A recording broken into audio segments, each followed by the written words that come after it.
Welcome back student स्वागत करुच्ची Bharti classes को मु आपण मानकर सागर सर चतुर्थ श्रेणी पिला मानकर आमे और आम परिवेश बहिर पंचम अध्याय जार नाम होची आम देश और आम राज्य यह विषयर अभ्यास कार्य को वीडियो माध्यम आम आलोचना करबा बट ता पूर्व आपण माने चैनल को सब्सक्राइब करनियंतु निज सांग मान सहित वीडियो को शेयर मध्य करनियंतु कहीं चैनल माध्यम आपण प्रत्येक बहिर प्रत्येक विषय को डिटेल्स रे आलोचना करबा सहित यार क्वेश्चन आंसर को भी आलोचना करबा एग्जाम ओरिएंटेड प्रिपरेशन मध्य चैनल माध्यम रे करबा। तो चलंतु सीधा सड़क अभ्यास प्रश्न उत्तर को जिबा।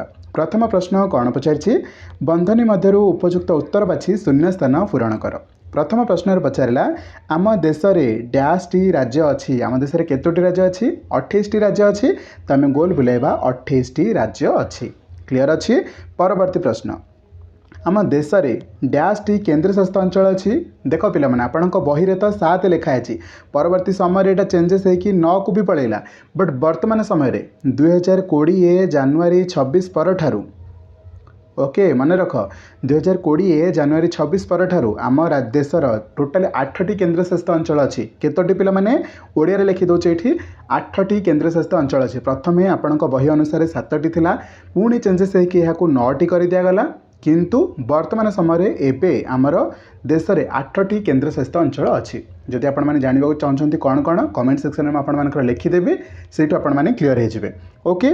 तो ये वर्तमान समय ताले आम आंसर कौन लिखा 8टी ओडिया रे लिखा जदि 8टी है ये आंसरटा देखते आपण बही अनुसार 7 अच्छी नो डाउट यहाँ आपको आंसर 7 लिखिले भी मार्क मिल पारे 8 भी लिखिले मार्क मिल पारे किंतु जिते आपण मैंने प्रतियोगितामूलक परीक्षा दौरान क्विज कंपिटिशन है सेठी जब आपको प्रश्न पचराला आप 7 देले भी भूल हम 9 देले भी भूल हम आपन राइट आंसर हवा दरकार 8। ध्यान से मन रख 28टी राज्य 8टी केन्द्र शासित अंचल।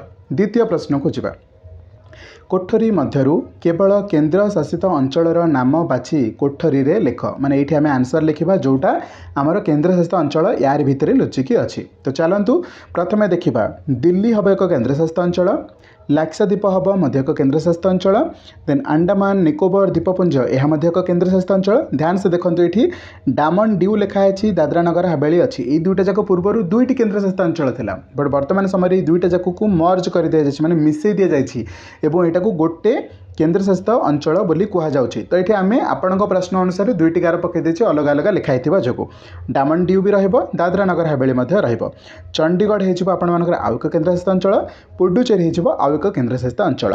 ठीक अच्छे। तो ये पर्यंत आपण प्रश्न अनुसार जो जो गुड़ा गोल बुले जो जोड़ाक गार पकई से गुड़ाक आपर कौन हो केन्द्र शासित अंचल। ठीक अच्छे। देखु गोटे जोड़े 3टा 4टा 5टा यही 2टा जाक मिसेकी गोटे 6टा ताले आउ को 2टा रहीगला केन्द्र शासित अंचल। ध्यान से मन रख जम्मू एंड काश्मीर को गोटे केन्द्र शासित अंचल करा जायछि लद्दाख को मध्य गोटे केन्द्र शासित अंचल करा जायछि। तो टोटाल हो गला आपनकर 8टा। चलंतु परवर्ती प्रश्न को एबे 3 नंबर प्रश्न कौन पचारछि आम राज्य भारतर केउं भागरे अवस्थित अटे। आम राज्य माने ओडिशा भारतर केउं भागरे अवस्थित अटे जदि आम देखा भारतर एपटू अच्छी माने पूर्व पटू अच्छी तो आम उत्तर लिखा आम राज्य भारतर पूर्व भागरे अवस्थित। ठीक से भाई परवर्ती प्रश्न कौन पचारछि आम राज्य को लगी क्यों क्यों राज्य अच्छी आम ओडिशा को लगी कौन कौन अच्छी आम राज्य को लगी आंध्र प्रदेश अच्छी छत्तीसगढ़ अच्छी झारखंड अच्छी पश्चिम बंग राज्य अच्छी। तो ओवरअली आम 4टी राज्य ये देखुचे आंध्र प्रदेश छत्तीसगढ़ झारखंड एवं पंजाब सॉरी कौन पश्चिम बंग। परवर्ती प्रश्न ओडिशा केतोटी प्राकृतिक विभाग में विभक्त और सेगुड़िकर नाम कौन कौन अटे। टोटाल 3टी अच्छी तो आम आंसर लिखा ओडिशा 3टी प्राकृतिक विभाग में विभक्त सेगुड़िकर नाम है पार्वती अंचल माଳ अंचल समतल अंचल। ठीक अच्छे। प्रश्न घ ओडिशार उच्चतम पर्वत किए देवमाली आम समस्त जानते कोरापुट जिले में अवस्थित देवमाली ओडिशार उच्चतम पर्वत अटे। परवर्ती प्रश्न आम राज्यर क्यों क्यों जिले में बेसी गरम और बेसी शीत होता है क्यों क्यों जिले में आम राज्यर बलांगीर नुआपड़ा बरगढ़ सुवर्णपुर संबलपुर आदि जिले में बेसी गरम और बेसी शीत होता है। बुझीपार। परवर्ती प्रश्न तुम गाँ किंबा सहर जलवायु किपरि अटे ये आपण बापा माँ को कि स्कूल टीचर को पचारिकी लिखिपारे या फिर आपड़ जदि जापर ना आपणकर जे क्लास रे भल स्टूडेंट अटंती माने आपण क्लास रे जे भल पिलाटे अटे भल सांग अटंती ताकू पचारिदेवे मे बी सी टीचर को पेरेंट्स को पचारिक लिखिथिबो तांकोठु लिखिदेवे निज अंचल जलवायु किपरि ताहा शिक्षक किंबा पितामाता ठारू बुझी छात्र छात्री माने लिखिपारे। नेक्स्ट क्वेश्चन ओडिशार उपकूल जिला गुड़िकर नाम कौन उपकूल माने कौन समुद्र को लागिकी थिबा जिला गुड़िकर नाम कौन अटे तो देखो आंसर कौन लिखाई ओडिशार उपकूल जिला गुड़िकर नाम होची बालेश्वर भद्रक जाजपुर केन्द्रापड़ा जगतसिंहपुर कटक खोर्धा पुरी एंड गंजाम क्लियर अच्छी।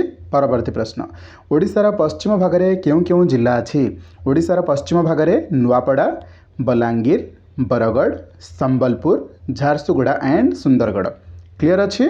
नेक्स्ट 4 नंबर प्रश्न कौन पचारा तले लेखा जाइथिबा उक्ति गुड़िक उपयुक्त घरे लिखंतु प्रश्न सह उत्तर तले दि जाइथिबा लेखा गुड़िक तले लेखा जाइथिबा उक्ति गुड़िक उपयुक्त घरे लिखंतु माने एठी हमें आंसर लिखिबा क्लियर अच्छी।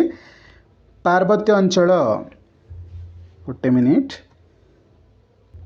पार्वत्य अंचल कौन थाए भूमि गुड़िक टांगरा थाए तो ये भूमि टांगराटा को आम लिखा ये कौटे आणिकी भूमि टांगरा पार्वत्य अंचल कौन हम भूमि टांगरा बुझीपार यही तक भितर डाटा को आणिकी एठी लिख एंड एठी लिख जोटा जो सुट करुच्ची पार्वत्य अंचल भूमि टांगरा माଳ अंचल बहुत गरम हुए उच्च पहाड़ मध्य देखा जाए तो आम ऑप्शन लिखा कौटी देखु उच्च पहाड़ देखा जाए एंड बहुत गरम हुए ये दुईटा जगह जिनस को आणिकी कौटी लिखा ये लिखा देन आसवा समतल अंचल कौन हम अत्यधिक ठंडा बा गरम हुए नहीं अत्यधिक ठंडा बा गरम हुए नहीं बुझीपार अत्यधिक ठंडा बा गरम हुए नहीं। नेक्स्ट समुद्रर प्रभाव अनुभूत हुए द्वितीय पॉइंट आम लिखिदेले ओके। थर्ड पॉइंट कृषि कार्य भल होता है देन आम आंसर थर्ड लिखा कृषि कार्य भल होता है। नेक्स्ट भूमि गुड़िक समतल थाए टोटाल 4टी ऑप्शन लिखिले ओके तो जोटा जो लिखा उचित आम से गुड़ाक लिखि सारी आपण मैंने निजे सबको निज खातार सुंदर भाव में लिखिक रखिपारे। तो चलतु आज वीडियो केमी लगे आपण मैंने कमेंट सेक्शन में निहाती भाव में जनइबे आशा करुँचे आपण मैंने चैनल को सब्सक्राइब कर सारी थे कि आम सहित जोड़ी हो सारी थे बाकी जदि आपण मैंने व्हाट्सएप चैनल कि टेलीग्राम चैनल जॉइन होगा चाहते जहाँद्वारा आपर एग्जाम रिलेटेड अपडेट कौन नोटिफिकेशन आसला से सब रिलेटेड अपडेट जब पाइबा चाहते WhatsApp channel link Telegram channel link आपको डिस्क्रिप्शन बॉक्स में मिल जाए। Thank you so much video शेष पर्यटन देखिए रही देखा new video. Thank you so much.